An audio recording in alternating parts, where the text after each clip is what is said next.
شەپۆلێکی بارانبارینی بەهێز ڕۆژهەڵات و باکووری سنووریدارەی گەرمیانی گرتەوە و بە پێی داتاکانی کەشناسیش لە ماوەی 24 سەعاتدا 36 ملم باران باریوە. ناحیەکانی قۆرەت و مەیدان و گوندەکانی دەوروبەری زۆرترین بارانی لێباری و دروستبوونی لافا و بوژانەوەی لە وەڕگا و چەمەوەرزیەکانی بەدوایی خۆی داهێنا.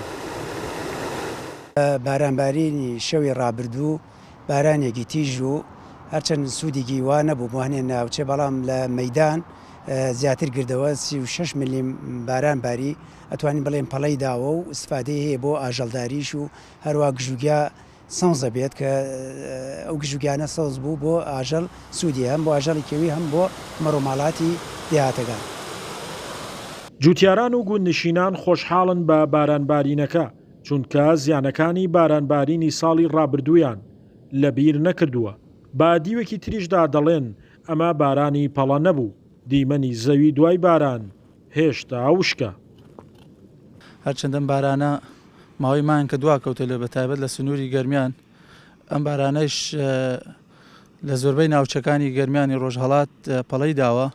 لە ناوچەکانی ئەمە وەکو دارە خورما و هەندێک لە دیەکانی تر پەڵەی نەداوە، ساعاتێ ئەو پەڕی ساعاتێ باریەوە، ساعتەکەش لەسەر تەرزە بووە.